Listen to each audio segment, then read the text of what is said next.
kamwe kasong chaibhowa so kaiwanzonzi nevanhu kaiwanzoruidzo wosvika kumba kusina kubikwa uchibva kufashi chichiya nditi so nhasi ndokatiriuda kutrai kugadzira ikako handiti saka stick around handiti mubva matudza zvabuda sei mucomment section watch to the end. Alright, saka tikutanga nemadrums edu handiti tisi kushandisa software, is just the keyboard handiti. So let's start drums edu.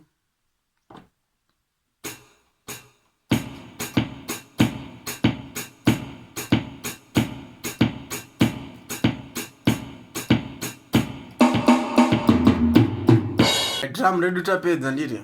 Then paizotevera handichazoti kagitari kairidzwa changotirai yawo guys.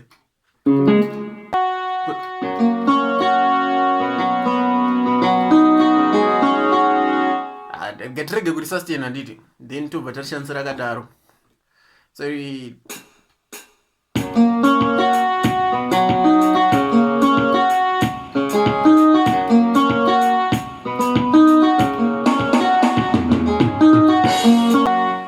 alright, that's kagitari kedu handiti.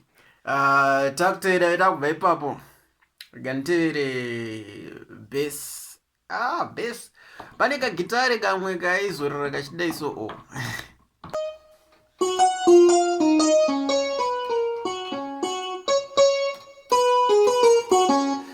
alright, ngatise iroro handiti.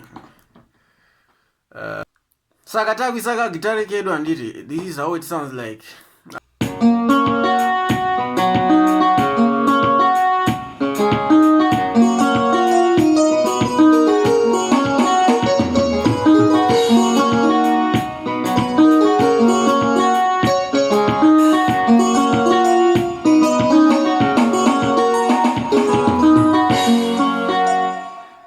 Vero, tried my best handiri. Saka takuteera bass manje.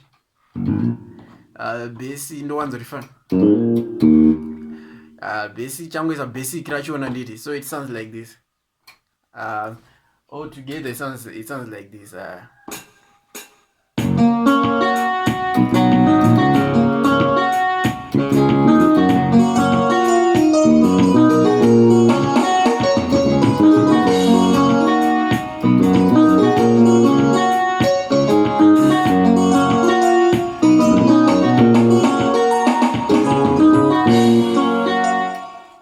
Alright. Then pane zorine zvima sexo, ameno zvima sexo ere zvaiti. Alright, saka takuisa ma saxophones handiti. All together pane zvima saxophones zvaiti all together this is how it sounds like. It's not really the thing, but at least I tried my best. And